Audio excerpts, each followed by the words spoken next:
now we are going to review a huge movie, A24's most expensive marketing campaign to date with Civil War. Yes, it has paid off financially. So, yeah, A24 has, if you are into film and are in this world, we've known about A24 for a very long time. Yes. But I would say, like, this year and last year, I feel like the general public has come to know what A24 also is, in a way. Like, sure. They know what the vibe to get, and you don't really know what you're going to get with each movie, which I think audiences are now finally understanding that. So, yeah, A24 is like, let's spend $50 million on marketing.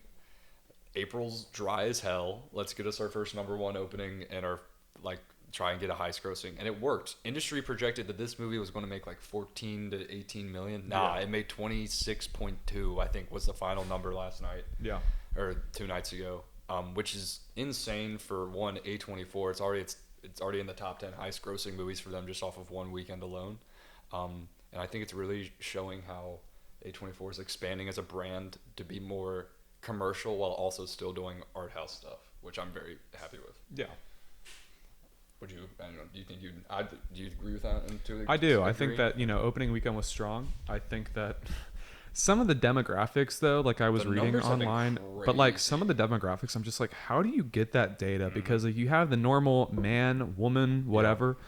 And you also have like age, but then like they released political ideology. I'm just like, how do you test that? Like, how do you do that? Yeah, like, or look their names up in the voter registry. And I had a screening rep or a studio rep sitting right in front of me at the screening I went to, and she did not ask anyone that. She was just like making notes on her phone. I'm just like, I think those numbers are fudge, but it's like really interesting how this is the movie that they're doing that for, which is really cool. I think. I don't think they're ever gonna do it for another movie though, unless it's like this topic. But I mean, like, I don't know. I just thought it was funny how they like pulled that. I was just like, yeah, that's interesting. I don't even know how accurate that is, but that's chill. So do you want to go in your review first? Because you liked this a lot better than I did. So why don't you like set the tone? Honestly, I've sat with this for about a week now because I got to watch it early, thankfully, with those early access stuff. And I've just grown to like it more. Damn. I just keep thinking about the approach. Now, the marketing campaign, I won't lie, is a little misleading. It definitely is, yeah. And you can't fault them for that because big studios do shit like this all the time, and that's how they get people in. So you got to play a game financially. Oh yeah, perfectly understandable. That being said, I can absolutely understand why you'd walk out of this movie hating it too. Like, I'm not saying like I think like you're gonna love this movie. It's definitely how you take it in as a person, I guess.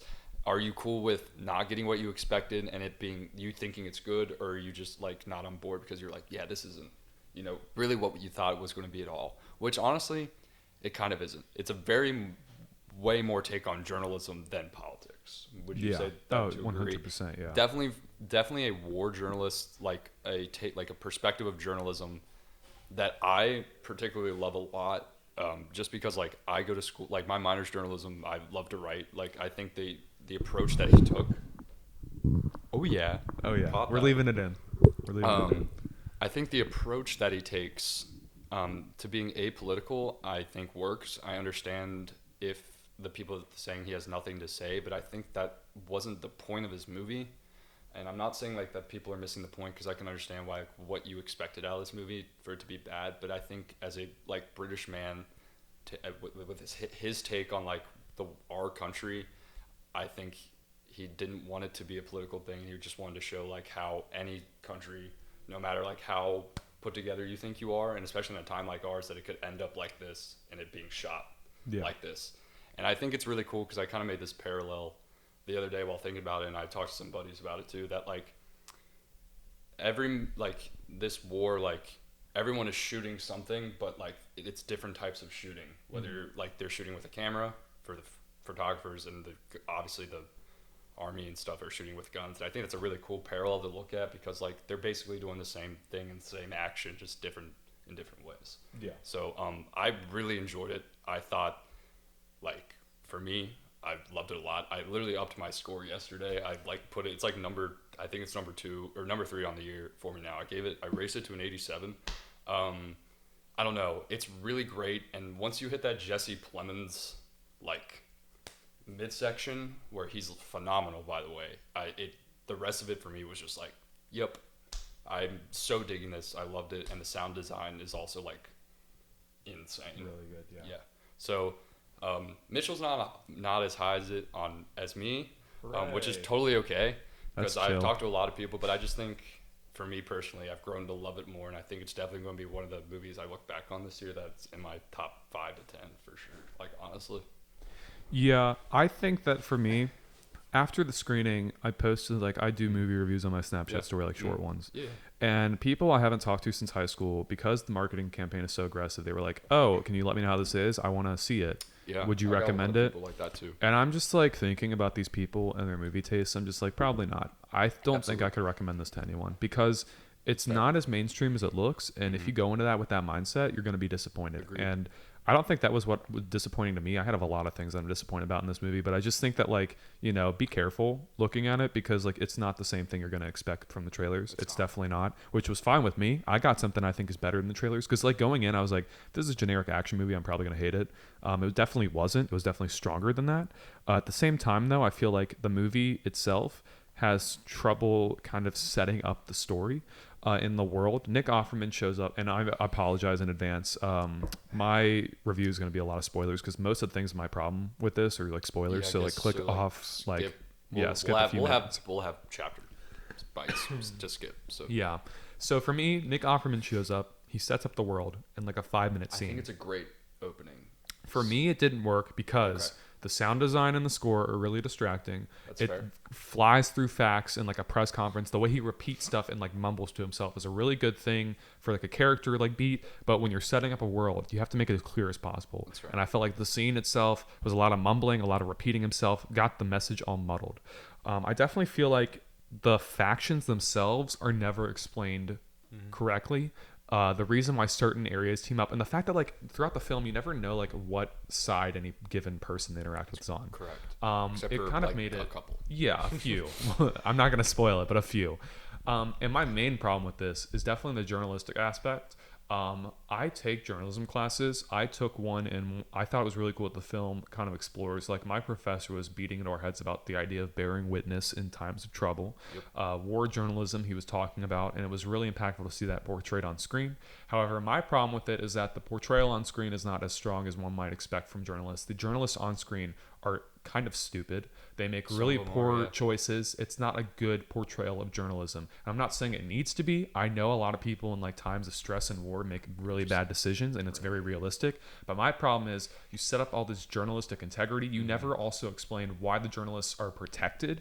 The whole thing with them throwing on press jackets and then they were like not shot at just like made me kind of confused because I never understood why like they got a pass because like in the fighting scene where two people were shooting at them and they were like on the side, like I didn't know what side they were like siding with, and then like they kind of switched in the middle. Like I didn't think the same like camp they went to was run by the same people that were in that shootout in the beginning. No, I don't think so I just like I didn't understand like why everyone kind of just gave them a pass because especially in our world today, people do not like journalists. Like I don't think in a situation like this, I'm not saying it needs to be realistic, but like journalists definitely would not be accepted by everyone. But yeah, I think that for me, from a filmmaking perspective, it's strong. The cinematography and direction are really great. I think that the cinematography and visuals alone are worth a watch by themselves. Agreed. But for me personally, I gave it a 57 out of 100 because sitting with it, I felt like the messages were muddled. It didn't. Also, the ending, I'm not going to spoil it. Very abrupt. Not impactful, not really. The needle drops are dope though. Yeah, that's needle just my drops are dope. Like the soundtrack's actually insane for this movie. But you know, at the end of the day, am I going to watch it again? Maybe when it comes on streaming, just to see if my opinion changes. Yeah. But like, you know, I don't think it's one of those movies that I know a lot of people are saying like see it in IMAX. Watch it in Dolby. Bro. Yeah, I don't know if like. I would see it in premium format if you're going to go see it in premium format, but it's not one of those movies where I'm just like, you got to go see it in IMAX. I think that if you watched it at home, you're going to lose the sound design, but I think the visuals are going to be just as impressive. The score is just as impressive, and it's going to be like just the normal movie-going experience. So that was my review of Civil War. Again, if you want to see it before now, go see it. You're going to probably like it or hate it. It's very divisive. It's very divisive. Like I watched it with my buddy, and like not that it like he didn't like it, but he definitely was way lower. Like anyone you talk to, various literally it's insane the amount of different Yeah. opinions, which is not a bad thing. I think that's great, especially for this kind of movie. Like it's kind of warranted. So I think Yeah. it's really cool to see like what people like are into and what are not into. Well, like I saw it with a few buddies of mine. I think our average score was like a 7 across the board, which is kind of, I think, lower than usually they rate. Because one of my buddies is Letterboxd, one of them doesn't. So seeing his scores, like he really rates stuff like highly if he likes it. This was like a 7 for him. I think that it's one of those movies where even if you don't really love it, you're gonna probably like it on some level. I don't think it's Yeah, like you're a gonna enjoy 1 different star. aspects. I don't think it's one of the worst of the years, Right. but it's gonna be. At the end of the day, I think the awards chances probably out the window just based on how divisive it is. I think if anyone's going to get in, Kirsten Dunst is going to get in for acting. I think is the biggest. Yeah. I want to start the Jesse Plemons one scene supporting actor campaign because it's been done before. Yeah. And like I'm gonna be honest, like, and not to like be like glazing or anything, like, but that scene, like when you get there, like you'll know what I'm talking about. Oh yeah. It is, and you're seeing in the trailer. If you've talked about like not the full thing, but like the what kind of American are you type stuff that's become like this kind of mantra of people, like the meme. But like just that scene alone, like writing wise and tension wise, is like one of the best built and done scenes that like I've seen. Like just like movie aside, like movie like technicality, it's like one of the best scenes I've seen done in like a couple years. Oh yeah. It's like you have no idea what is going to happen. And the way the dialogue is written and the way the action is done, it's really shocking. Literally shocking is the way to put it. I like screamed, like I like gasped when I saw when that scene happened the first time. So I was like, I don't know. I just think it's a really good, like if you just want to look at writing and how to build something, it's that. Like it's just really good. Yeah, I agree with that. At the end of the day, Civil War, I think, is a movie that a lot of people are going to like, a lot of people are going to hate, but see it yourself. Let us know what you think in the comments down below. And yeah, that's going to be a review for Civil War across the board.